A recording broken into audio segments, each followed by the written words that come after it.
Bismillahirrahmanirrahim. Assalamualaikum warahmatullahi taala wabarakatuh. Allahumma Waalaikumsalam salli warahmatullahi ala Sayyidina Muhammad wa ala ali Sayyidina Muhammad. Selamat wabarakatuh. datang ke Mutiara Tarbiyah di mana kita bersama-sama akan sesi live dengan Buya dari Pesantren Al-Bah Cirebon. Kita digandingkan juga dengan Mudir Madrasah Al-Saghaf Al-Arabiyah iaitu Al-Ustaz Said Mustafa bin Said Jafar Al-Saghaf.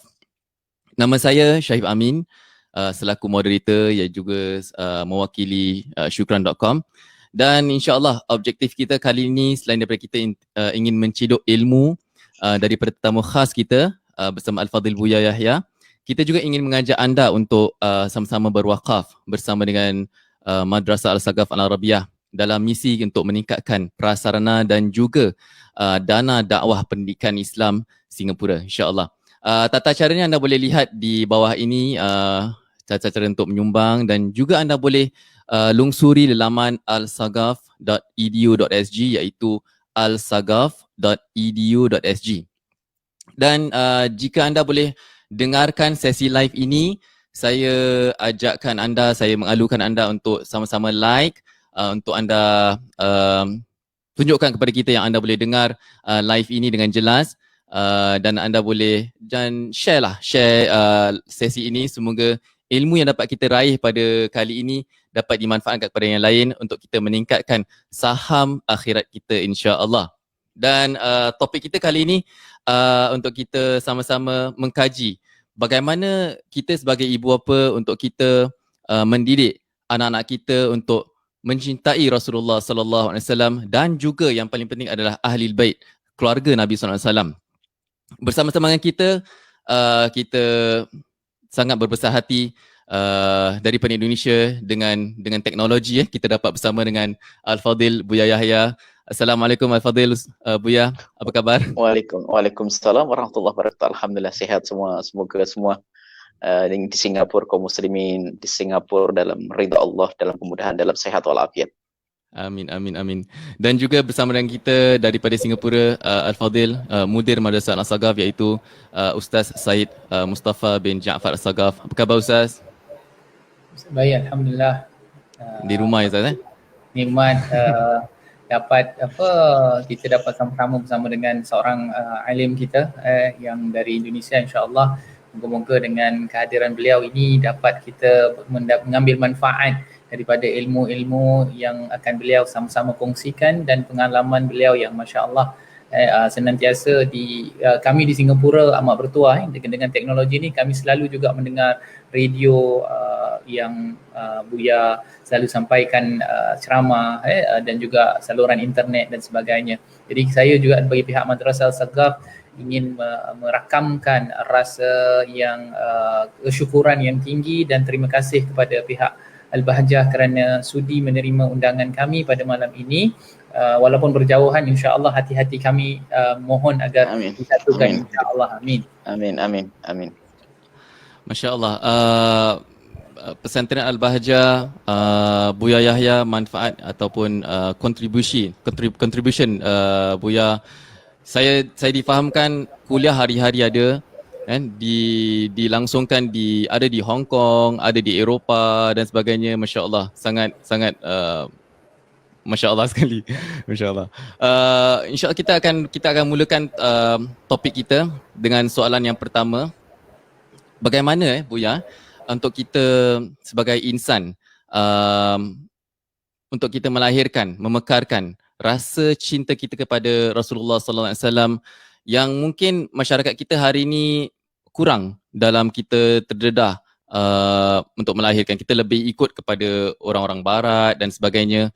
Mungkin ada sedikit tip ataupun perkongsian yang boleh Buya kongsikan kita. Falyatafaddal mashkura Al-Fadhil. Baik. Silakan. Bismillah. Bismillahirrahmanirrahim. Assalamualaikum warahmatullahi wabarakatuh. Alhamdulillah. Wassalatu wassalamu ala Rasulillah habibina sayyidina Muhammad ibn Abdillah wa ala alihi wa ashabihi wa mawalah. Amma ba'd, yang sangat kami cintai, kami muliakan, para pecinta baginda Nabi, perindu baginda Nabi sallallahu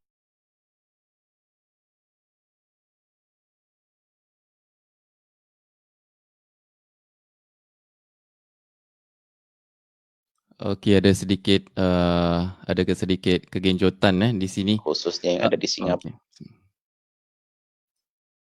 Sayyid Al-Habib Mustafa dan Sayyid Al-Habib Zulkifli yang semoga senantiasa dalam rahmat Allah, dan juga semoga Allah menjadikan kita hamba-hamba yang benar-benar mencintai baginda Nabi Muhammad SAW dan mencintai ahli bait baginda Nabi Muhammad SAW, mencintai sahabat baginda Nabi Muhammad SAW.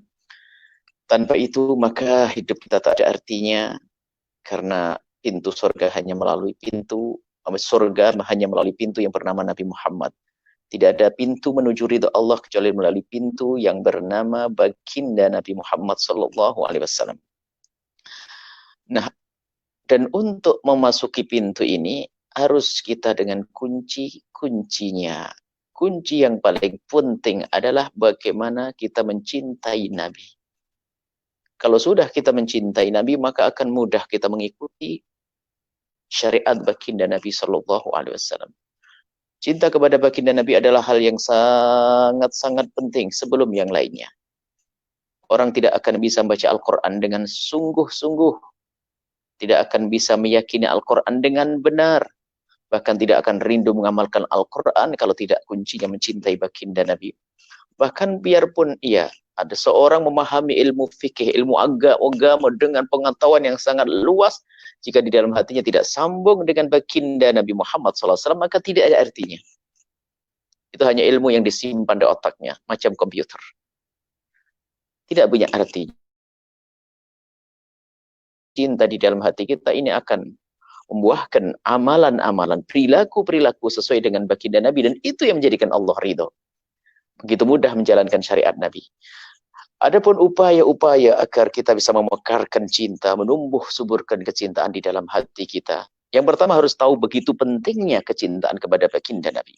Jadi harus kita suarakan, kita beri kabarkan, kita maklumkan kepada anak-anak kita di rumah kita bahwa mencintai Nabi adalah penting. Nah, untuk mencintai baginda Nabi ini ada beberapa hal yang harus kita lakukan. Yang pertama dan paling utama adalah biasakan kita kalau menyebut baginda Nabi dan semua orang yang ada sangkut paut urusan dengan baginda Nabi dari orang-orang mulia, yaitu ahli bait baginda Nabi, sahabat baginda Nabi, maka hendaknya kita jangan menyebut nama-nama mereka dengan sebutan tanpa penghormatan. Dimulai dari sini. Kita kadang menyebut di sebuah negara, nyebut raja saja kita dengan paduka dan segala macam gelar kebesaran seorang raja. Akan tetapi bagaimana kita menyebut baginda Nabi Muhammad hanya dengan menyebut namanya. Mari kita biasakan putra-putri kita, anak kita, tidak menyebut nama baginda Nabi kecuali digelari dengan apakah Sayyidina atau Maulana atau yang mulia baginda dan seterusnya. Jadi jangan menyebut begitu saja nama baginda Nabi. Dimulai dari sini. Kalau sudah kita biasakan, anak akan bertanya-tanya, siapa ini?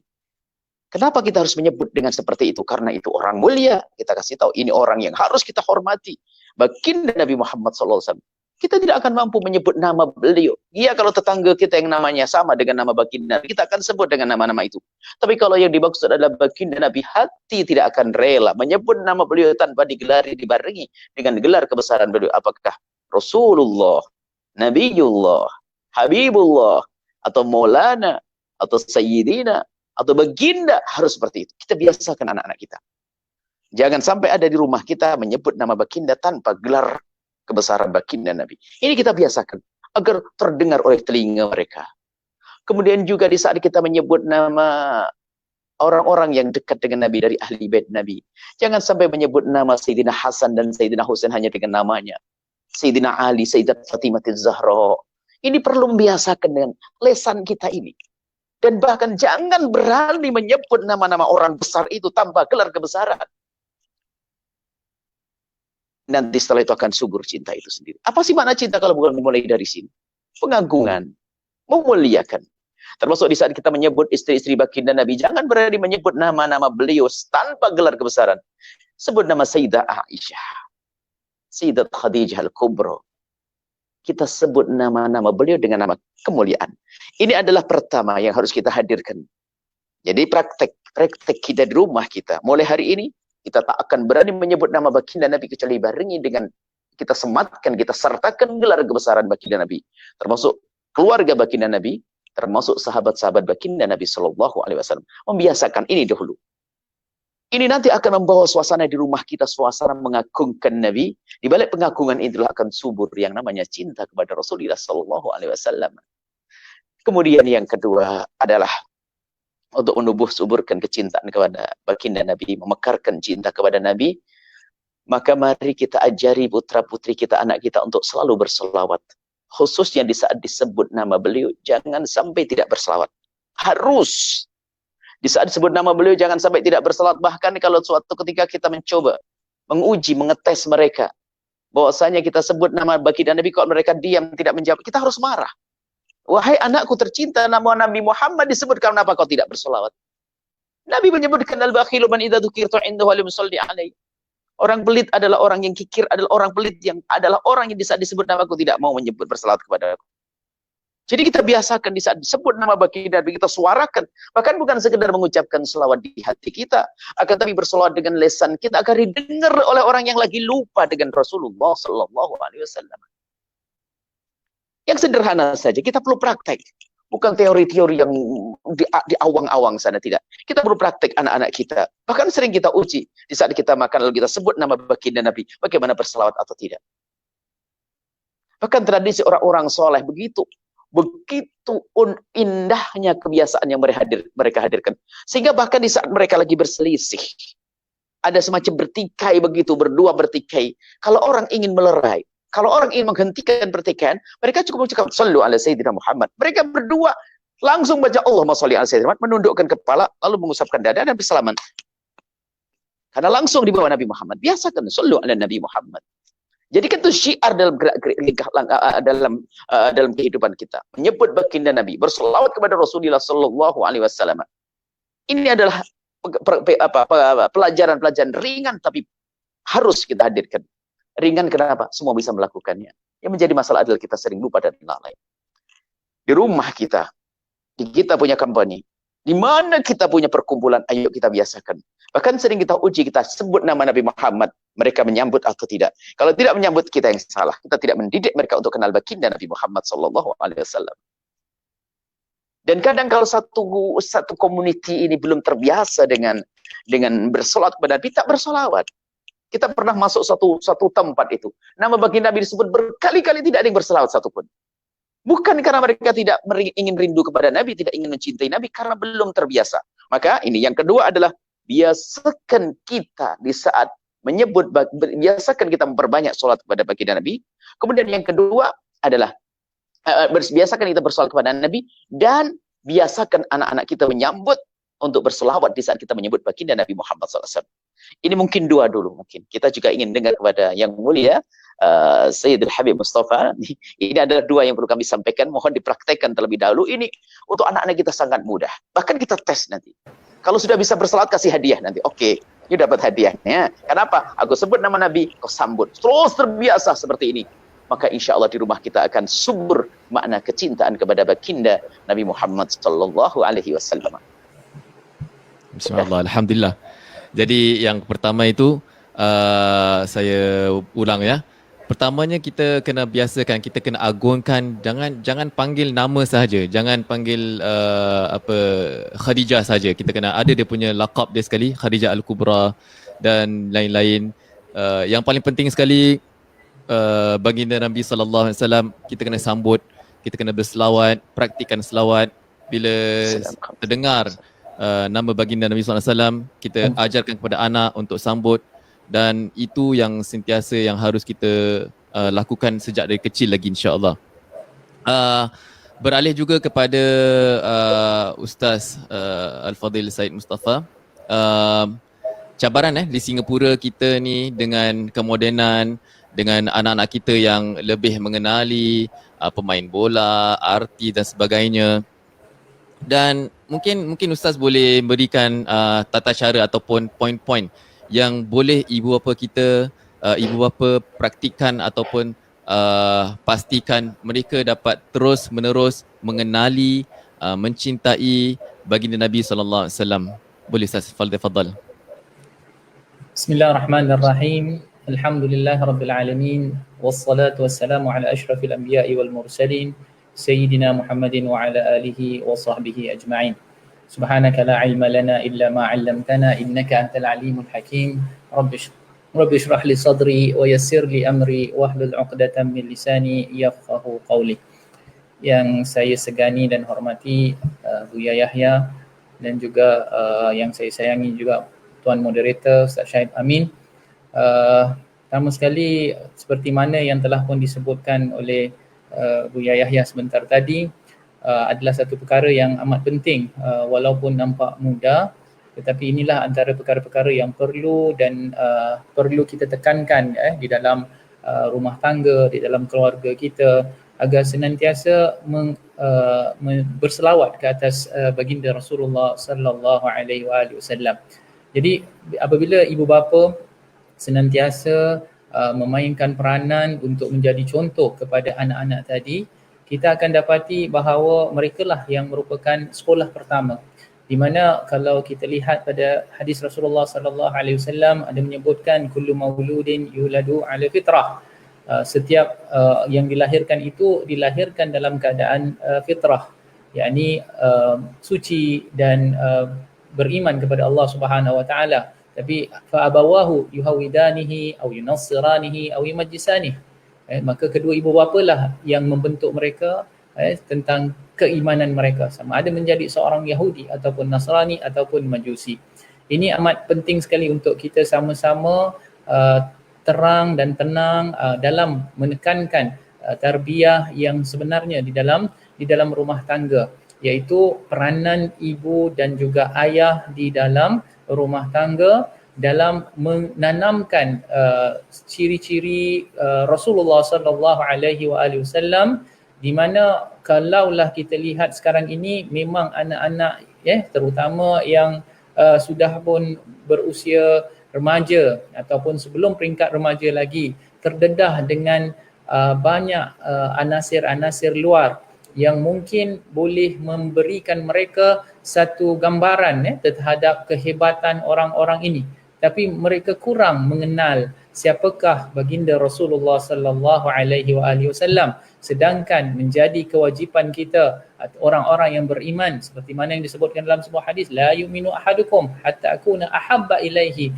min waladihi wa walidihi wan nasi ajma'in. Tidak beriman atau tidak sempurna iman seseorang daripada kamu sehinggalah aku ini, yakni baginda Rasulullah sallallahu alaihi wasallam, menjadi orang yang paling dicintai, yakni lebih dicintai daripada anak kita sendiri, daripada ibu bapa kita dan daripada manusia sekalian.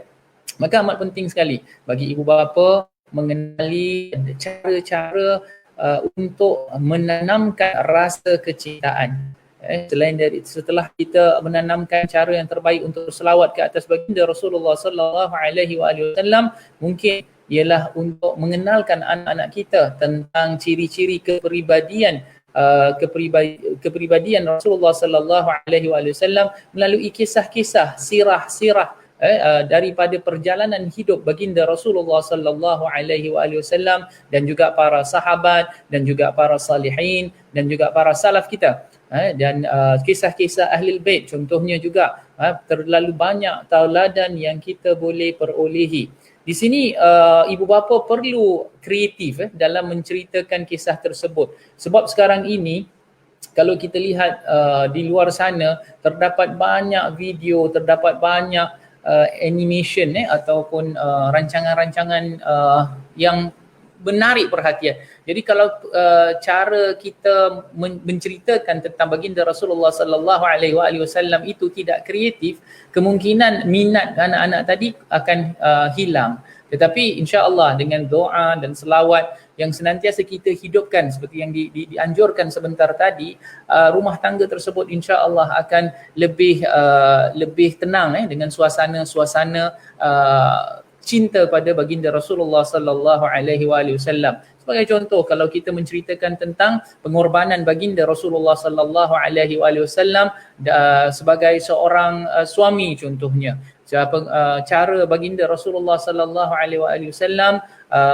menanamkan akhlak kepada anak-anak kecil sebagai contoh, ini adalah perkara-perkara yang mungkin dekat dengan hati orang-orang atau anak-anak kita atau ahli keluarga kita. Dan cerita-cerita ini biasanya yang menceritakan ialah ibu. Jadi para ibu di luar sana perlulah mula untuk membaca lebih banyak lagi kisah-kisah yang menarik tentang baginda Rasulullah sallallahu alaihi wasallam. Perlu juga mengetahui apakah cerita yang paling sesuai untuk diceritakan kepada anak-anak tadi. Jadi kalau ibu juga mungkin akan mendapat sumbangan daripada si ayah. Jadi saya tidak dapat menafikan bahawa peranan ayah juga penting untuk belajar. Mungkin ayah keluar dengar ceramah, dengar syarahan, bila balik ceritakan kepada ibu dan ibu membentuk cerita tersebut dengan cerita yang menarik dan dengan itu si anak tadi lebih tertarik untuk mendengar dan mencari lebih banyak lagi tentang perkara-perkara yang berkaitan dengan sirah Rasulullah sallallahu alaihi wasallam tersebut.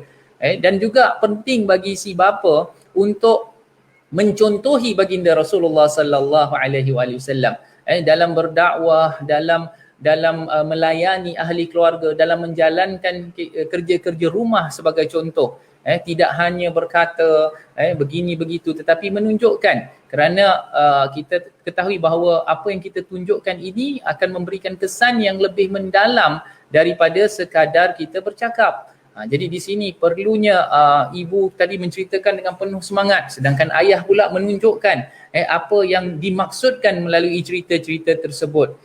Mungkin satu contoh yang mudah ialah ketika mungkin kita boleh adakan sesi untuk makan bersama, dan ketika makan itu kita tahu contohnya hadis Rasulullah sallallahu alaihi wasallam menerangkan tentang kepada anak kecil untuk apa? Untuk makan dengan membaca bismillah, ataupun makan dengan mengambil makanan yang dekat dengannya untuk tidak menunjukkan rasa gelojoh ketika makan. Dan di Singapura ini kita tahu bahawa kehidupan kebanyakan kita tentang makanan ini agak mewah. Jadi kalaulah kita dapat tanamkan adab makan yang dianjurkan oleh baginda Rasulullah sallallahu alaihi wasallam, itu akan banyak memberi manfaat kepada anak-anak tadi. Mungkin mereka akan bertanya, kenapa kita kena makan macam gini? Kenapa kita perlu makan dengan tangan kanan? Kenapa kita perlu makan dengan membaca bismillahirrahmanirrahim? Daripada situ si ibu mainkan peranan untuk bercerita, begini, apakah faedahnya, apakah manfaatnya. Jadi di sini akan menanamkan mereka ini jadi cinta dengan sosok agung Rasulullah sallallahu alaihi wasallam tadi. Itu yang perlu dimainkan peranan oleh ibu bapa pada hari ini. Dan ini semua perlukan ilmu, perlukan banyak untuk kita mengkaji dan perlukan kreativiti. Kalau yang lain-lain tu kesan-kesan perkara-perkara yang di luar itu mungkin mereka boleh cari di YouTube, tapi yang ini perlu disampaikan melalui hati dan juga akhlak yang sesuai dengan akhlak baginda Rasulullah sallallahu alaihi wasallam. Itu sajalah, mungkin Buya ada lebih banyak lagi yang boleh kita manfaatkan daripada beliau. Tafadhal. Terima kasih kepada Ustaz Syed Mustafa. Masya-Allah, menarik sangat poin-poin yang disampaikan oleh mudir. Antaranya kita sebagai ibu bapa perlu kreatif dalam kita. Pertamanya kita sebagai ibu bapa perlu mendalami ilmu sirah, mengenali Nabi SAW, mengenali siapa ahli bait SAW, dan dari situ kita boleh ajarkan ataupun ceritakan kepada anak-anak, dan juga kita boleh ceritakan dengan penuh emosi, dengan penuh kegembiraan ataupun kesedihan agar mereka dapat hayati.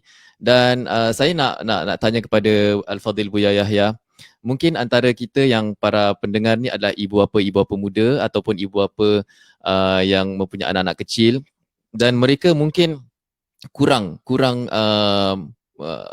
maksudnya bukan kurang pendedahan terhadap kisah-kisah yang mereka boleh ceritakan. Mungkin Al-Fadhil Buya boleh pertama kongsikan kehebatan selawat dalam keluarga, kehebatan selawat melalui kisah-kisah yang mungkin Buya boleh kongsikan agar mereka dapat hayati bahawa selawat kepada Nabi SAW merupakan satu kata-kata yang agung. Dan keduanya mungkin Buya boleh kongsikan kisah-kisah daripada sirah Nabi SAW sebagai tauladan agar mereka dapat ceritakan kepada anak-anak mereka, agar mereka dapat melalui kisah tersebut anak-anak dapat lebih mencintai Nabi SAW, dapat mencintai, menghargai dakwah Nabi SAW dan juga pengorbanan Nabi SAW. Falyatafaddal Buya. Baik, untuk bagi para ayah dan ibu ya, bapak ibu itu tidak harus dia seorang yang alim. Kalau memang di dalam hatinya ada kerinduan juga kepada baginda Nabi, maka dari hati yang punya rindu ini menjadikan dirinya itu kreatif untuk mencari berita tentang baginda Nabi. Kaidahnya orang mencintai itu kan selalu ingin tahu. Kalau seorang ibu yang ingin menu sebuah masakan begitu saja, dia akan browsing di internet bagaimana mendapatkan menu masakan yang enak. Bikin rujak cingur nih orang Jawa, orang Indonesia, atau bikin macam masakan apa India, masakan ini.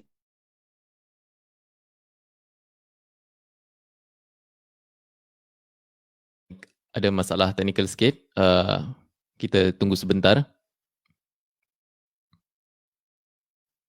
Nanti akan muncul secara otomatis di dalam pribadi orang tua sendiri itu mencerminkan tentang perilaku Nabi. Jadi dari situ dahulu. Nah, bisa jadi mungkin dia merasa bahwasanya dia kurang dekat kepada baginda Nabi, tapi mengerti dan sadar begitu pentingnya, begitu besarnya manfaat mencintai Nabi, maka belajar bersama. Makanya diniati saat itu mulai mencari, menghadiri sarah para ulama, para habaib, mendengar. Kemudian tadi disampaikan oleh Said Mustafa, mencatat, membawa pulang ke rumah, diceritakan. Ya begitu, belajar seperti itu terus tanpa henti. Dan mencatat seperti belajar waktu di sekolah, mencatat. Karena apa? Dia punya tujuan. Saya menghadiri majelis ini bukan sekedar saya hadir, tapi saya akan menceritakan ke anak saya. Maka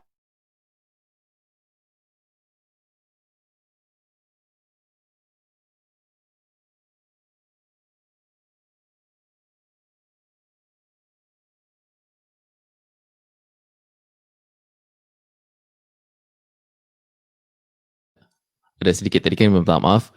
Kita tunggu sebentar. Allahumma salli ala Sayyidina Muhammad. Seperti halnya kita cerita macam tentang cerita apa saja dah. Cerita apa saja kita bisa mendengar sebuah cerita di film atau di apa, kita bisa ceritakan ke anak bagaimana tentang baginda Nabi, kita tidak bisa cerita. Bisa. Jadi tidak boleh menyerah. Orang tua, bapak ibu tak boleh menyerah. Tidak boleh berkata tidak bisa. Harus bisa. Dengan bermacam-macam upaya. Kemudian tentang masalah kisah salawat kepada baginda Nabi, ada sebuah kisah. Bahwasanya dikatakan oleh para ulama kita bahwasanya salawat Nabi itu adalah gurunya orang yang tidak pernah punya guru. Artinya dalam keadaan kita sibuk sekali, busy dengan office of kantor, dengan kerjaan kita setiap hari, hingga kita mungkin susah atau sulit untuk hadir di perkumpulan-perkumpulan yang bermanfaat, tapi dia selalu bersolawat. Maka solawat bagi orang tersebut akan menjadi guru bagi dia. Suatu ketika ada satu orang ini hanya tukang bersih kayak tukang jam semacam itu, saati tukang jam. Kerjanya adalah hanya kerjakan jam. Cuman dia solawat terus, solawat banyak, solawat. Suatu ketika bermimpi ketemu baginda Nabi. Dan dalam mimpi itu dia berkata, wahai umatku, disebut fulan, jika engkau bisa hidup di pagi hingga sore, maksudnya jika engkau bisa menjalani hidup tanpa ada kedengkian dan kebencian di dalam hatimu kepada umatku, maka lakukanlah. Itu adalah termasuk sunnahku, dan siapa yang menghidupkan sunnahku akan bersamaku nanti. Engkau akan bersama aku di surga. Terbangunlah dia. Setelah dia terbangun, terbayang baginda Nabi mengatakan seperti itu. Mulai saat itu dia berusaha untuk tidak punya kebencian dengan siapapun. Suatu ketika datang seorang alim membetulkan jam. Alim itu muhaddis ceritanya. Lalu bercerita, ya Syekh, saya boleh tanya. Tanya apa? Saya bermimpi ketemu baginda Nabi SAW dan beliau berkata bahwasanya Ya gulam in istata'ta, dalam bahasa Arab, in istata'ta an tusbiha wa laysa fi qalbika ghillun ala ahadin minal muslimin. Wahai umatku, dia berkata kepada baginda Nabi berkata kepadaku, jika engkau wahai umatku bisa hidup menjalani hidup tanpa ada benci dengki kepada umatku, maka lakukanlah itu, termasuk sunnahku. Yang menghidupkan sunnahku akan bersamaku nanti di surga. Justru yang alim tadi bertanya, kamu punya amalan apa itu? Kamu belajar apa? Saya tidak bisa belajar, saya sibuk, saya cari nafkah. Saya tidak bisa belajar, saya tidak bisa datang ke sana kemari.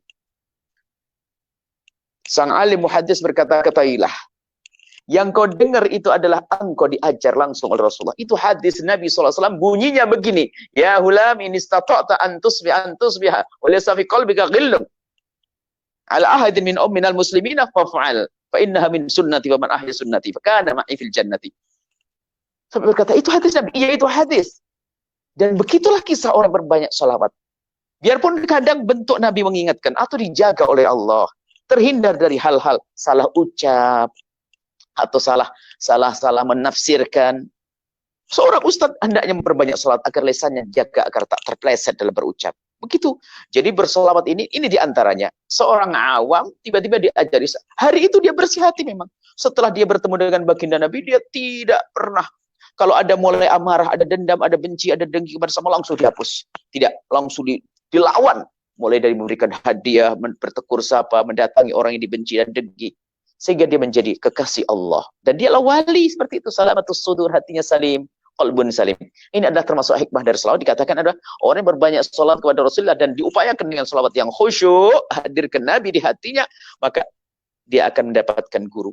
Nabi akan menjadi gurunya. Allah akan memberikan ilmu langsung, ilmu laduni. Artinya kadang orang alim pun tidak tahu, tapi ternyata dia tahu.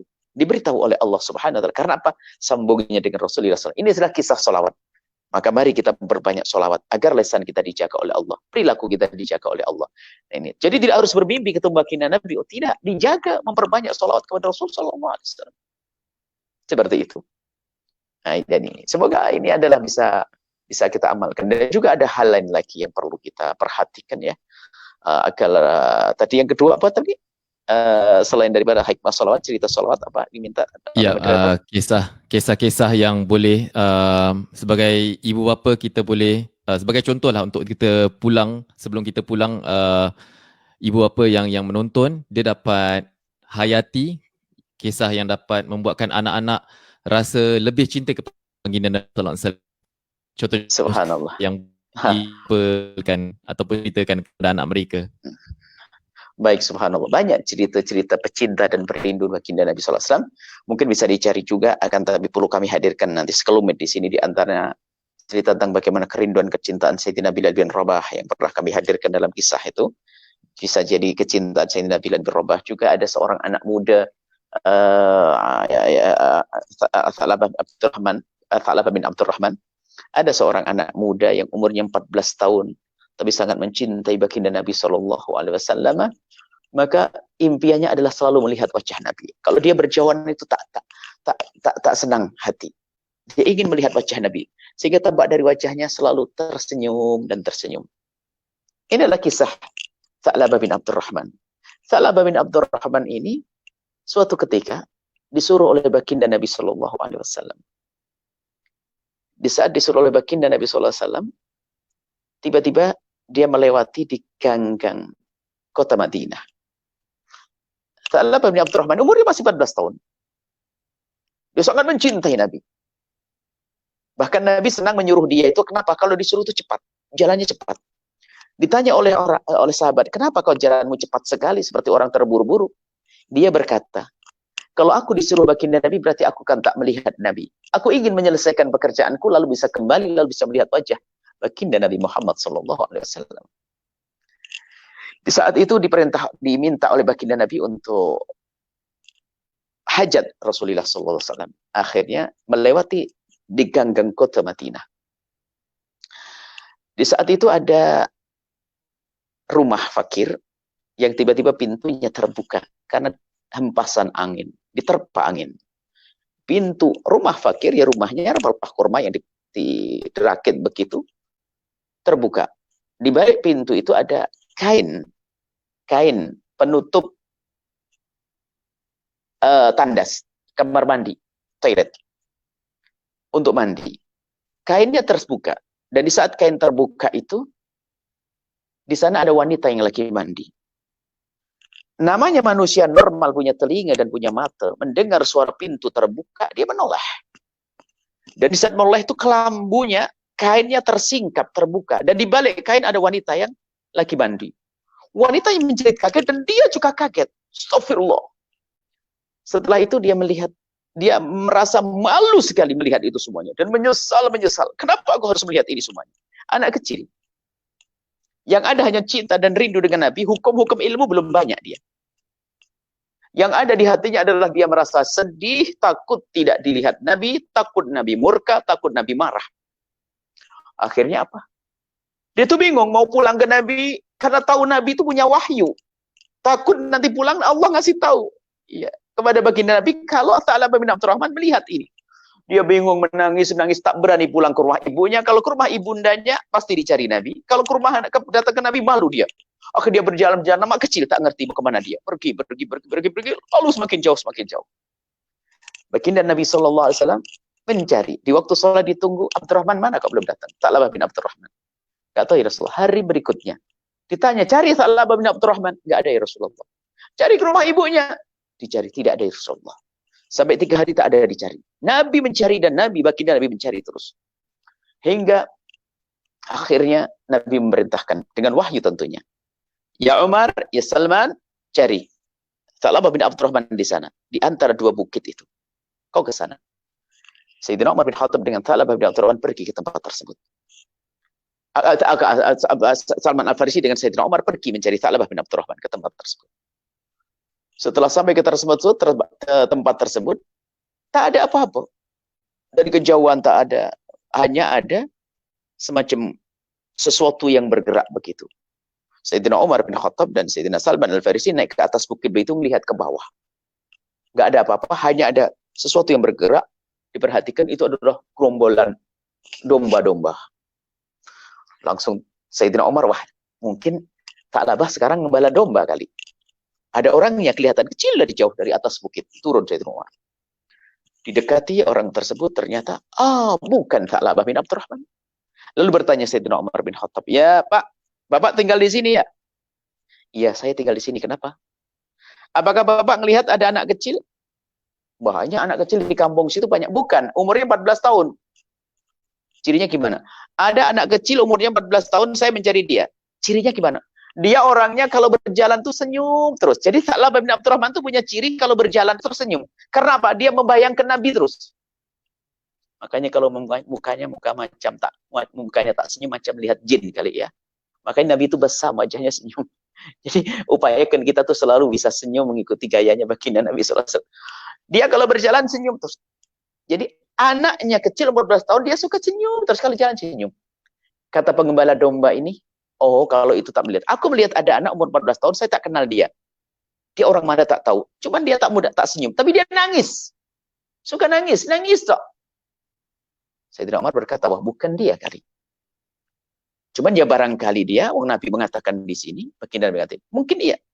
Di mana Pak orangnya? Itu di atas bukit sana itu. Ngapain? Setiap menjelang maghrib dia ke atas sembunyi di sana.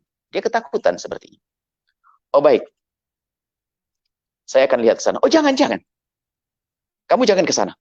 Kalau kamu ke sana dia akan lari. Dia takut sama orang. Lalu bagaimana Pak? Saya ingin tahu dia, kata Sayyidina Umar. Sayyidina Umar bertanya, gimana agar aku bisa melihat dia? Kau sembunyi di balik batu. Nanti anak itu menjelang maghrib, setelah saya akan istirahat, akan datang. Dia minta susu. Dia datang, lalu aku kasih susu. Setelah minum susu, dia naik lagi. Dan dia naiknya buru-buru. Minumnya buru-buru langsung naik lagi. Sayyidina Umar sembunyi di situ. Setelah Sayyidina Umar sembunyi, turun betul ada anak kecil. Sayyidina Umar memperhatikan, menjelang maghrib masih ada remang-remang, ada cahaya matahari. Setelah dilihat begitu, semakin dekat, minum. Dikasih segelas susu, minum, minum. Setelah minum, Sayyidina Umar semakin mendekatkan wajah beliau, ternyata betul, ini Tha'labah bin Abdurrahman. Sayyidina Umar menyeru, Tha'labah bin Abdurrahman. Kaget dia, siapa kau? Aku Umar. Ya Umar, kenapa kau datang ke sini? Apakah ada wahyu turun mengatakan Tha'labah melakukan dosa? Fa'labah langsung lari naik ke atas lagi. Dikejar Sayyidina Umar. Dikejar sampai dipegang. Lalu dibawa pulang dipaksa. Dinaikkan di atas kendaraan, di atas kudanya. Dibawa pulang, dipaksa. Perjalanan jauh ini. Sampai di rumah Tha'labah sakit. Dan setelah Tha'labah bin Abdurrahman sakit, sebelum sampai rumah di perjalanan sakit, karena sakit oleh Sayyidina Umar, dikembalikan ke ibundanya. Dan tidak bisa berjalan. Diserahkan ke ibundanya, ini anakmu. Lalu pergi ke baginda Nabi Sayyidina Umar. Sayyidina Umar melapor kepada baginda Nabi dan bercerita, Ya Rasulullah, saya sudah ketemu dengan Tha'labah bin Abdurrahman. Mana dia? Sakit ya Rasulullah. Sakit? Iya ya Rasulullah. Apakah perlu saya bawa ke sini Rasulullah? Tidak. Kata baginda Nabi. Aku yang akan datang ke sana. Aku akan lihat dia. Baginda Nabi datang ke tempatnya Tha'labah bin Abdurrahman. Diketuk pintunya mengucapkan salam. Tha'labah bin Abdurrahman ketakutan di dalam. Ibunda yang bersilakan masuk ya Rasulullah, silakan masuk. Tha'labah bin Abdurrahman menutupkan wajahnya ke bumi. Takut melihat Rasulullah. Ya Tha'labah, aku Rasulullah. Iya ya Rasulullah, aku dengar, aku tahu ya Rasulullah. Tapi aku malu. Lemas. Kenapa ya Tha'labah? Ada apa dengan kau? Tidak Rasulullah. Lemas sekali Tha'labah bin Abdurrahman. Oleh Rasulullah dipangku. Diangkat kepala beliau, diletakkan di pahanya Rasulullah. Paha mulia baginda Nabi. Jadi kepala Sayyid Tha'labah diletakkan di paha suci baginda Nabi SAW. Di saat diletakkan di paha suci baginda Nabi, Tha'labah menurunkan kepalanya langsung. Diturunkan lagi. Dinaikkan lagi, enggak mau. Kenapa itu? Biar kau duduk yang enak di bangkuanku, kata Rasulullah. Tha'labah berkata, tidak ya Rasulullah. Kepala ini tidak pantas duduk di bangkuan sucimu ya Rasulullah. Memangnya kenapa kau Tha'labah? Kau telah melakukan apa? Karena kepalaku membawa mata yang telah melihat sesuatu yang Allah murkai ya Rasulullah. Kenapa ya Tha'labah? Apa yang kau lakukan? Diceritakan oleh Tha'labah bin Abdurrahman, dipegang Rasulullah. Cerita kau. Cerita. Setelah Nabi mendengar cerita, lalu Nabi bertanya, Tha'labah, aku sudah dengar cerita darimu. Kau melihat seperti itu dan kau menyesal, kau sedih, kau menangis. Sekarang aku mau tanya, kau pengen apa?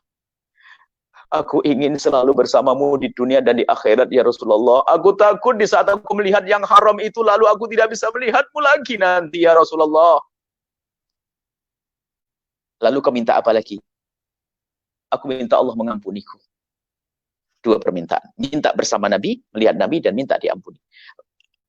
Sayyidina Nabi mengatakan Allah sudah mengampunimu. Karena kau melihatnya tidak sengaja. Satu. Yang kedua, engkau akan bersamaku nanti di surga, melihatku di surga. Setelah itu Tha'labah berkata, ya Rasulullah, kenapa Tha'labah? Aku merasa bahwa di antara kulit dengan dagingku ada semut yang merayap. Ada semut yang merayap ya Rasulullah. Ya Tha'labah bin Abdurrahman, itu tandanya kau akan wafat, ajalmu sudah dekat, akan dicabut nyawamu. Ucapkanlah kalimat thayyibah, la ilaha illallah. Ucapkan la ilaha illallah. Nabi mengatakan, Nabi membimbing, Nabi mentalkin la ilaha illallah. Ditiru. La ilaha illallah. Kemudian setelah itu tutup usia. Meninggallah Tha'labah bin Abdurrahman di pangkuan baginda Nabi. Matanya ditutup oleh Rasulullah. Kemudian dimandikan oleh Rasulullah SAW. Disolati oleh Rasulullah SAW. Kemudian diantarkan jenazahnya oleh Rasulullah SAW. Bahkan di saat Nabi mengantarkan jenazahnya, Sayyidina Umar datang, Sayyidina Abu Bakar datang. Dan Nabi berjalan dengan jinjit.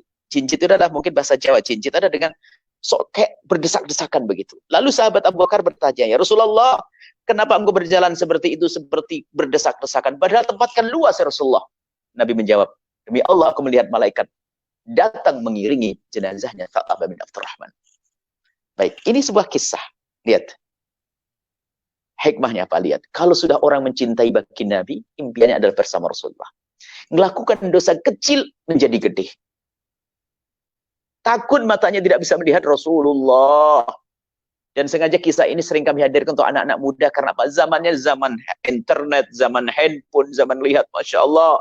Ngaku cinta Nabi, tapi yang dilihat apa kira-kira? Ini melihat apa di kamarnya? Ini Tha'labah bin Abdurrahman melihat tidak sengaja.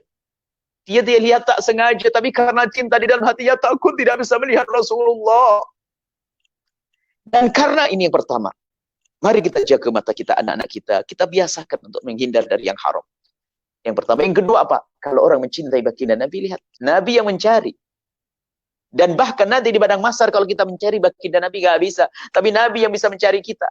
Nabi akan melihat tanda pada kita kalau kita ada cinta kepada baginda Nabi. Kalau kita mencari Nabi, nggak bisa. Nabi terlihat karena pancaran cahaya memenuhi mahsyar. Kita bisa melihat pancaran cahaya Nabi. Tapi nggak bisa mendekat kalau tidak ada cinta di hati. Sa'labah bin Abdurrahman karena ada cinta di dalam hatinya, maka lihat. Dia menghindar dari kemaksiatan. Yang kedua apa? Dicari oleh Rasulullah. Bukan dicari. Sampai di saat wafat ditalkin oleh Rasulullah. Kemudian dikafani oleh disolati Nabi, dikafani Nabi, disolati bahkan diantarkan jenazahnya oleh Nabi, dijanjikan kebersamaan dengan baginda Nabi SAW. Ini buah daripada mahabbah Rasulullah Sallallahu Alaihi Wasallam. Masih banyak kisah-kisah, insya Allah ini adalah di antaranya. Perlu juga karena apa? Kami senang dengan kisah ini untuk anak-anak muda. Karena apa? Hari ini adalah hari mata kita ini sering dirusak oleh apa yang Allah berikan kepada kita dari handphone, televisi dan sebagainya. Kadang kita tidak ingin melihat itu, tapi tiba-tiba datang berita kabar itu. Maka paling enak kita puasa tak lihat macam-macam itu, tak lihat internet ini. Tapi hari ini nggak mungkin kita menghindar dari itu. Akan tapi kalau ada kunci mahabbah ke Rasulullah, di saat melihat langsung ingat Rasulullah. Aku kalau melihat ini terus tidak akan melihat Rasulullah, maka langsung ditutup. Astagfirullah, astagfirullah, astagfirullah. Indah. Itu di antara kisahnya. Banyak insya Allah kisah-kisah yang lain. Itu juga yang dengar kepada dari Fadilatul Habib yang untuk bekal buat kami ya Habib ana. InsyaAllah. Alhamdulillah. Saya sangat tertarik dengan kisah tadi. Boleh sampai di sini, pertamanya adalah jikalau kita cinta kepada Nabi SAW, jikalau kita cinta kepada sahabat Nabi SAW, jikalau kita cinta kepada keluarga Nabi SAW, mencari kisah-kisah, kita akan seperti yang Al-Fadhil Buya katakan, kalau orang tu ingin mencari resepi makanan, dia akan usaha dan dia akan belajar dan sebagainya, catat nota dan sebagainya. Dan kedua, kita lihat bagaimana Al-Fadhil Buya ceritakan kisah tadi dengan penuh penghayatan, dengan penuh emosi, dengan penuh gaya. Itu yang membuatkan saya rasa sebagai ibu bapa, jika kita mempunyai kisah, kita jangan sampaikan macam gitu saja kan. Jadi kita kena ada gaya, emosi dan sebagainya agar mereka anak-anak terhibur. Kita beralih yang terakhir kepada Al-Fadhil Ustaz Syed Mustafa Astagaf, tentang manfaat dan juga cabaran jikalau kita sebagai ibu bapa, kalau kita tak buat benda ni, kalau kita tak didik mereka, kita tak dedahkan mereka, apakah antara benda negatif yang akan mereka lakukan dan sebagainya. Boleh kita bersama dengan Al-Fadhil Ustaz Syed Mustafa Astagaf. Fadhal mashkura. InsyaAllah, bismillahirrahmanirrahim. Rasanya banyak yang dapat kita pelajari daripada kisah yang dikongsikan oleh Buya sebentar tadi. Masya Allah, tentang apa yang disebutkan juga tentang cabaran masa kini. Memang kalaulah seperti yang kita nampak sebentar tadi, kisah-kisah sebegini tidak kita sampaikan kepada anak-anak kita, cabaran yang kita lihat ialah cabaran teknologi yang telah banyak mengambil alih ataupun mendedahkan anak-anak kita kepada perkara-perkara yang mungkin tidak bersesuaian dengan tarbiyah yang diajarkan oleh baginda Rasulullah sallallahu alaihi wasallam.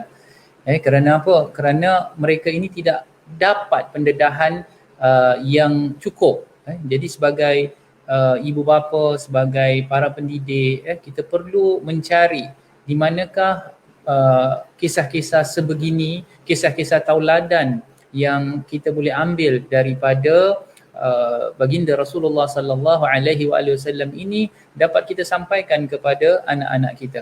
Dengan itu kita perlu kembali untuk membaca kitab-kitab sirah nabawiyah sallallahu alaihi wasallam yang di dalamnya tidak ada yang lain kecuali kisah-kisah yang baik. Seperti mana yang disampaikan oleh Sayyidatina Aisyah apabila ditanya tentang akhlak baginda Rasulullah sallallahu alaihi wasallam, maka dikatakan bahawa kana khuluquhul Quran, bahawasanya akhlak baginda Rasulullah sallallahu alaihi wasallam itu Al-Quran. Jadi kalau kita baca Al-Quran, kalau kita nak dapat tahu macam mana nak praktikan Al-Quran, kita kena baca sirah Nabi Muhammad sallallahu alaihi wasallam. Cuma cabaran yang besar juga pada hari ini ialah kalau kita lihat para sahabat, mereka ini terlalu mencintai baginda Rasulullah sallallahu alaihi wasallam kerana mereka dapat melihat dengan mata mereka Rasulullah sallallahu alaihi wasallam itu sendiri, akhlaknya, cara tutur kata mereka, baginda Rasulullah sallallahu alaihi wasallam, cara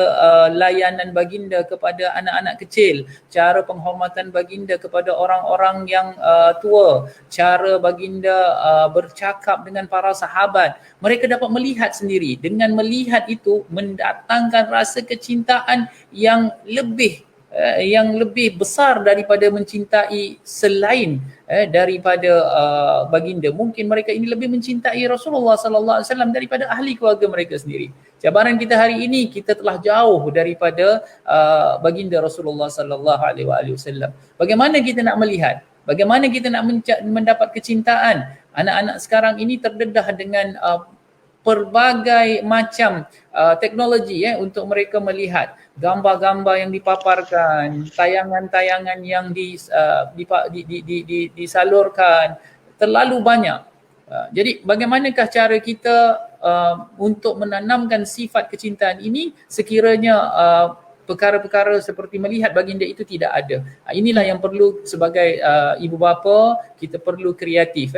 Mungkin kita lihat kepada cara ahli bait Rasulullah sallallahu alaihi wasallam. Ini adalah pesanan sendiri daripada baginda, bahawa intailah aku melalui ahli baitku, melalui ahli keluargaku. Kita mendapat manfaat apabila kita melihat para ulama yang datang. Kerana apa? Para ulama itu adalah warasatul anbiya, adalah pewaris para nabi. Perlu kita menanamkan juga, mendedahkan anak-anak kita untuk mencintai para alim ulama, untuk melihat cara mereka dalam menyampaikan dakwah Islamiyah contohnya. Kerana apa? Kerana anak-anak ini mungkin tidak ada satu, kata orang tu, figure seperti mana yang mereka lihat di hadapan mata mereka. Carilah, dedahkanlah anak-anak kita kepada dekatkan mereka untuk selalu mendampingi para ulama. Contohnya dengan menghadiri majlis-majlis ta'lim yang disampaikan oleh para ulama. Contohnya di Singapura ini, sekarang ini kita sedang diuji dengan wabak. Maka kita mungkin tak dapat melihat ulama-ulama datang ke Singapura. Nanti insya-Allah pada masa yang terdekat, kalau kita dapat hadirkan para ulama ke Singapura ini, kita sama-sama bawa anak-anak kita untuk menghadiri majlis mereka. Walaupun mungkin keadaannya sesak dan sebagainya, tapi kerana cinta kita kepada baginda Rasulullah sallallahu alaihi wasallam, kita bawa mereka bertemu. Insya-Allah kalau kita boleh bawa hadirkan Buya Yahya ke Singapura ini, sama-sama kita hadir untuk mengambil barakah daripada apa yang disampaikan, apa yang dipelajari oleh ulama-ulama ini, supaya anak-anak kita dapat melihat kalau tidak dapat melihat baginda, tapi melihat akhlak baginda melalui para ulama dan para ahli bait Rasulullah sallallahu alaihi wasallam. Dan juga antara cabarannya ialah mendekatkan anak-anak kita kepada Al-Quran. Kerana di dalam Al-Quran itu terdapat pelbagai kemuliaan yang mana pernah diriwayatkan oleh At-Tabrani, Imam At-Tabrani, yang mana baginda berpesan untuk kita mendidik anak-anak kita dengan 3 perkara, dengan 3 hal, iaitu pertama, mencintai Nabi Muhammad sallallahu alaihi wasallam. Yang kedua, mencintai keluarga baginda Rasulullah sallallahu alaihi wasallam, dan juga yang ketiga, mengajar mereka untuk membaca Al-Quran. Perlulah sangat-sangat saya ingin menekankan juga tentang pembacaan Al-Quran ini di kalangan anak-anak kita. Kita perlu risau sekiranya anak kita masih belum mampu untuk membaca Al-Quran pada usia yang mungkin sudah belasan tahun.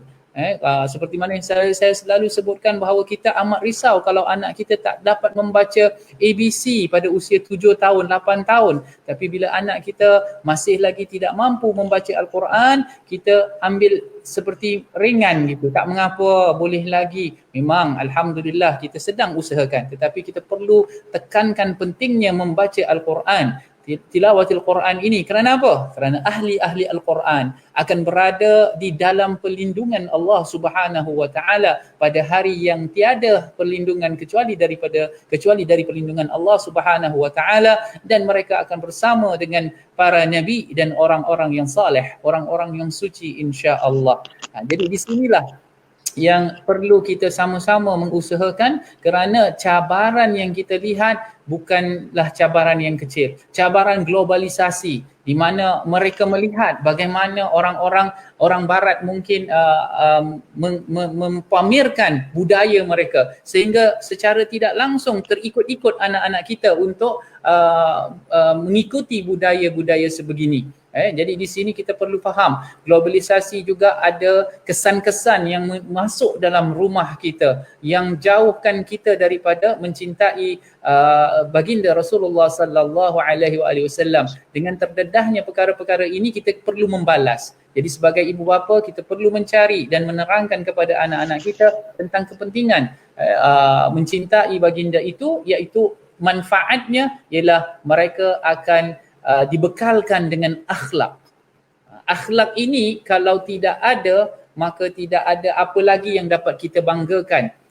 Kerana apa? Kerana Rasulullah sallallahu alaihi wasallam itu diutuskan untuk menyempurnakan akhlak. Menyempurnakan akhlak. Sebagai contoh, kita hidup di Singapura dalam satu masyarakat majmu' yang mana di dalamnya ada pelbagai macam ragam manusia yang berkepercayaan yang berbagai-bagai.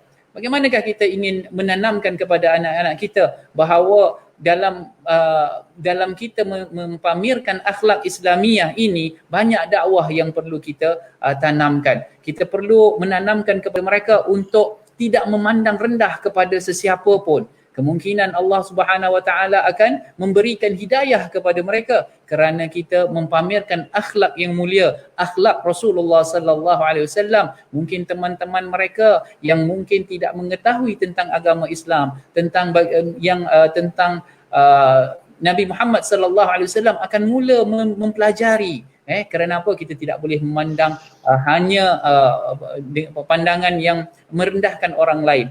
Seperti mana yang kita tahu para salafuna, orang-orang salih yang terdahulu yang diajarkan oleh seperti Imam Abdullah Al-Haddad mengatakan bahawa apabila kita memandang orang semua, kita kena pandang diri kita lebih rendah, bukan lebih mulia. Dengan itu kita dapat mempamerkan akhlak untuk mendapat redha daripada Allah Subhanahu Wa Taala mengikut akhlak baginda Rasulullah sallallahu alaihi wasallam. Kita juga mungkin pernah menonton atau mendengar syair-syair atau qasidah-qasidah yang mengajak kita untuk berfikir. Apabila kita ingin melakukan sesuatu, kita fikir, lau kana bainana nabi, kalaulah baginda itu ada bersama-sama kita, bagaimanakah tindakan baginda terhadap akhlak yang sebegini? Adakah baginda akan mempamerkan kekasaran, menegur orang dengan marah atau bagaimana?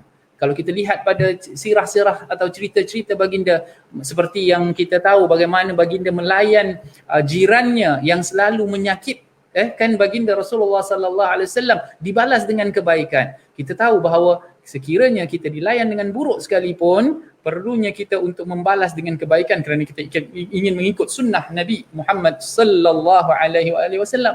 Apatah lagi kalau orang-orang di sekeliling kita ini tidak memberikan sebarang kesakitan ataupun tidak menyakitkan kita, maka terlebih-lebihlah lagi untuk kita mempamerkan akhlak sebegini. Inilah tugas kita, cabaran kita dan manfaat yang akan kita dapat apabila kita membina jati diri anak-anak kita dengan akhlak Rasulullah sallallahu alaihi wasallam. Dapat terbina satu daya tahan pada diri mereka walau dalam keadaan apa sekalipun di sekeliling mereka ini. Kerana cabaran kita bukan hanya kita hidup dalam semua orang yang mengetahui sunnah Rasulullah sallallahu alaihi wasallam. Kita ada orang yang membenci baginda Rasulullah sallallahu alaihi wasallam kerana tidak mengenal baginda. Kalau tak kenal maka tak cinta. Kita perlu kenalkan akhlak baginda. Inilah matlamat yang perlu kita terapkan dalam keluarga kita. Saya ingin menyeru pada diri saya terutamanya dan juga para ibu dan bapa di luar sana untuk banyak mengkaji, melihat cerita-cerita yang ringan-ringan. Tak perlulah cerita yang berat-berat. Kita cari cerita yang ringan yang kita boleh praktikkan di dalam rumah tangga kita. Maka moga-moga Allah Subhanahu Wa Taala mempermudahkan perkara ini dalam diri kita dan ahli keluarga kita, kerana kita ini masih lagi berusaha dan moga-moga kita ini semua apabila dijemput oleh Allah Subhanahu Wa Taala kelak dijemput dengan rasa penuh kecintaan kepada baginda Rasulullah sallallahu alaihi wasallam. Masya Allah, tabarakallah. Pesanan-pesanan daripada Al-Ustaz Syed Mustafa sangat-sangat bermakna sekali. Kita ada satu komentar daripada Facebook ni. Ni dia katakan excellent note tentang akhlak Rasulullah SAW yang itu dengan kita dedahkan kepada mereka, insya-Allah apa yang dikatakan akhlak Nabi SAW tu akan kita dapat ajarkan kepada anak-anak. Buya, boleh kita sambung sedikit lagi? Silakan. Saya lihat di komentar ni banyak yang berselawat, Allahumma salli ala sayyidina Muhammad, Allahumma salli ala sayyidina Muhammad. Ada di antara kita yang ingin menanyakan kepada Buya tentang amalan-amalan yang boleh mereka amalkan, boleh kita bawa balik yang dapat membantu mereka dalam mendidik anak mereka, dalam bantu jihad untuk membesarkan anak. Mungkin ada amalan-amalan yang boleh Buya kongsi, insya-Allah, sebagai kata penutup. Baik. Ya, amalan tadi yang pertama dihidupkan apa yang kami sampaikan tadi, dipraktekkan di rumah untuk mengagungkan, membesarkan baginda Nabi dan juga ahli bait Nabi. Di saat menyebut nama-nama beliau, itu biasakan, praktekkan. Itu amalan yang harus dibawa pulang. Yang kedua adalah membiasakan salawat di rumah kita. Salawat-salawat yang banyak di rumah kita, anak-anak kita. Kemudian yang ketiga, ini tambahan, bahwa mari kita membiasakan anak-anak kita. Kita kenalkan anak-anak kita dengan umat Nabi Muhammad. Berkhidmah untuk umat Nabi Muhammad. Jadi moderator sampaikan tentang Madrasah As-Saghaf dalam menghimbau yang ingin berkongsi, mendermakan hartanya. Ini termasuk. Jadi tadi disampaikan oleh Habib Mustafa Syed Mustafa bahwasanya saat ini kita tidak bisa menghadiri majelis-majelis, tapi harta kita bisa datang loh ya. Tanda kecintaan kita. Kita kirimkan. Diniatkan untuk meminta kepada Allah, semoga Allah memberikan kecintaan kepada baginda Nabi. Berikan. Berderma kepada madrasah As-Saghaf atau pesantren-pesantren. Kita dermakan ini. Dan kemudian bukan saja orang tua ini, amalan. Biasakan anak-anak kita. Kita kasih mungkin $1 Singapura. Kita kasih mungkin $10 Singapura. Sisihkan. Ambil 1 atau 2 Singapura. Titipkan ke masjid. Titipkan ke pesantren atau madrasah. Dan niatkan semoga dengan ini Allah memberikan kepadaku kecintaan kepada Rasulullah. Terus hadirkan ini. Bersedekah semoga dengan ini. Karena untuk menemukan cinta kepada Nabi di antara adalah berkhidmah untuk umat Nabi Muhammad. Ini amalannya. Tidak perlu amalan bacaan dan sebagainya, kan, tapi lihat. Kita memberikan anak kita mau berangkat sekolah, dia kita kasih mungkin berapa sehari? Singapura $5 atau $10. Kalau kita beri $10 sehari, maka kita ajari anakku, sayang, anak soleh, sisihkan dari $10, ambil $2, titipkan ke pesantren atau madrasah, seperti yang kita sebut madrasah As-Saghaf, titipkan dan niatkan, ya Allah, dengan ini berikan kepadaku kecintaan kepada baginda Nabi. Ini yang jarang kita lupakan. Kita dengan amal soleh kita ini minta kepada Allah agar Allah berikan kepada kita kecintaan kepada Rasulullah SAW. Ini mungkin amalan-amalan kami. Amalan kami ringan dari kami. Kami tidak.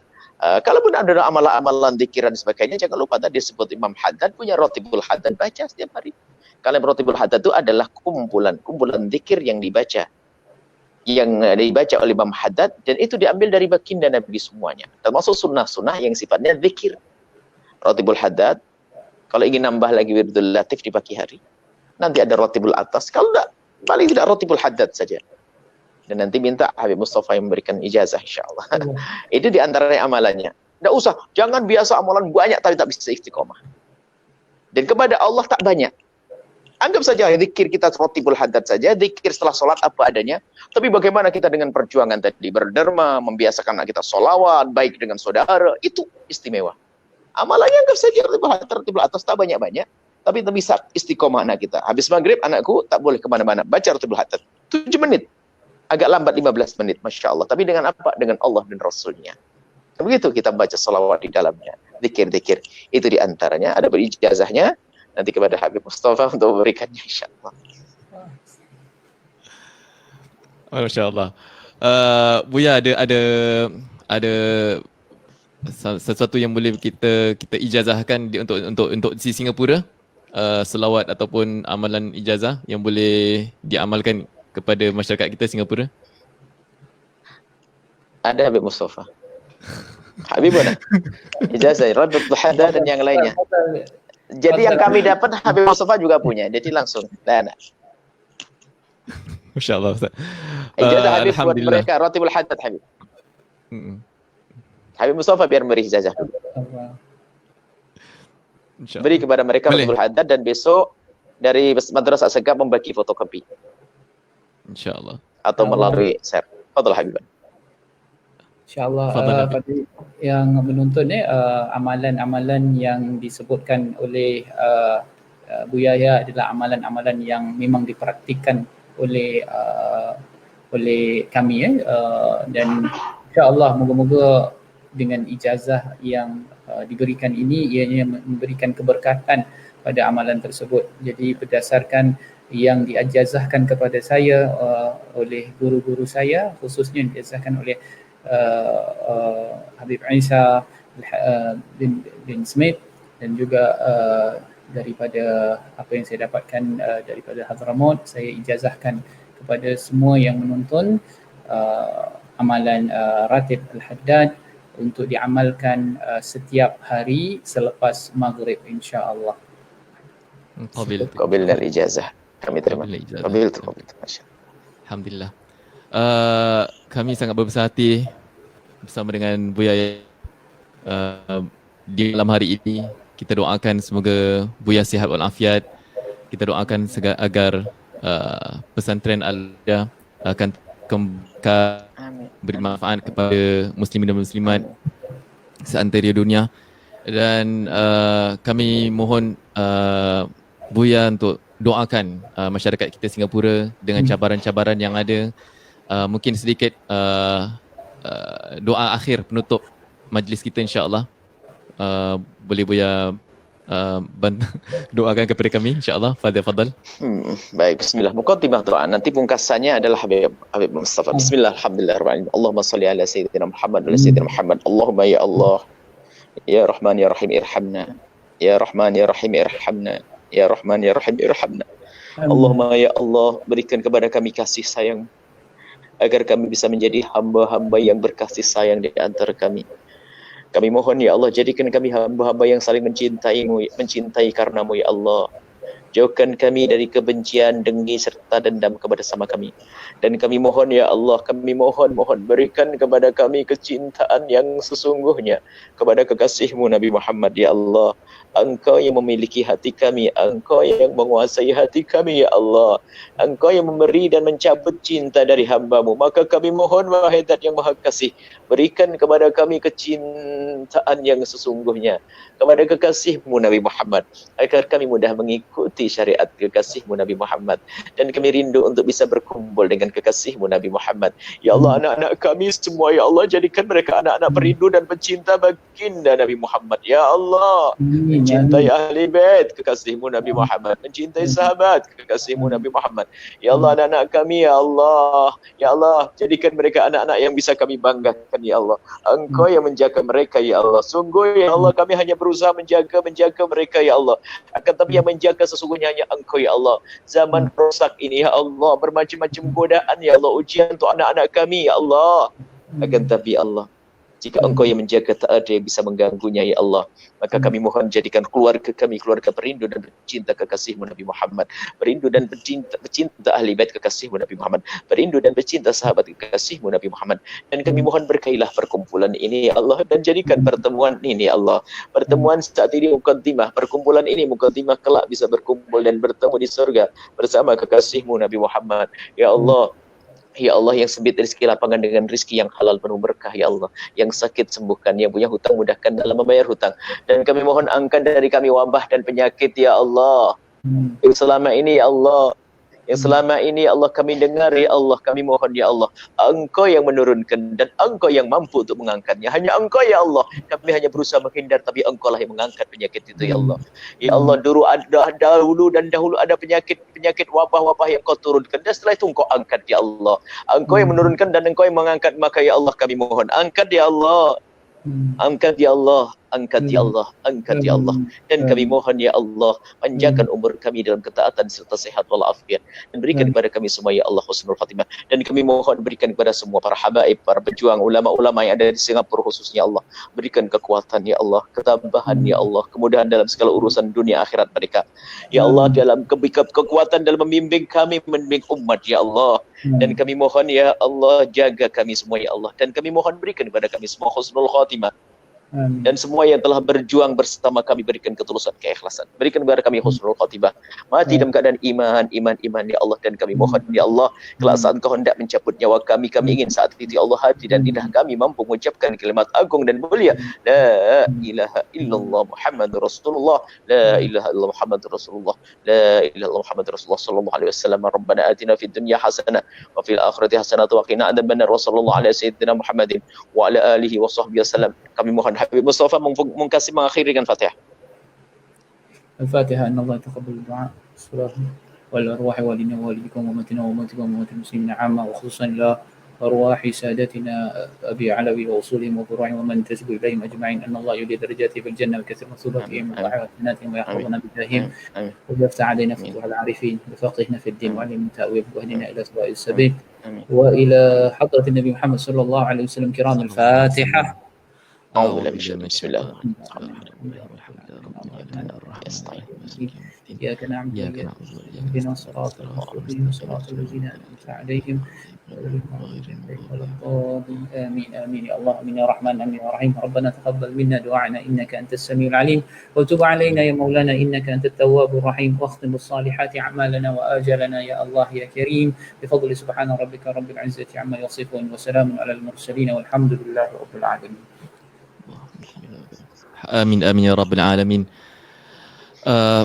Saya daripada pihak Madrasah As-Saghaf ingin memohon maaf kepada Buya jika saya sendiri ada sebagai moderator ada kekurangan, ada yang menyinggung perasaan dan sebagainya. Saya juga ingin mohon maaf kepada Al-Habib Ustaz Syed Mustafa atas kekurangan dalam melakukan tugas, dan kepada para penonton semua. Harap ada manfaat yang dapat kita peroleh daripada pertemuan ini. Semoga majlis ini diberkati insya-Allah. Saya ucapkan terima kasih kepada Buya kerana bersama kami, dan juga Al-Fadhil Ustaz Syed Mustafa As-Saghaf. Semoga kita dapat bersama. Ini adalah mukadimah ya. Ini adalah mukadimah, dan insya-Allah kita ada pertemuan lain Amin. Yang dapat kita dimurahkan insya-Allah. Sehingga kita bertemu lagi. Kepada para penonton semua, Assalamualaikum warahmatullahi taala wabarakatuh. Waalaikumsalam warahmatullahi wabarakatuh.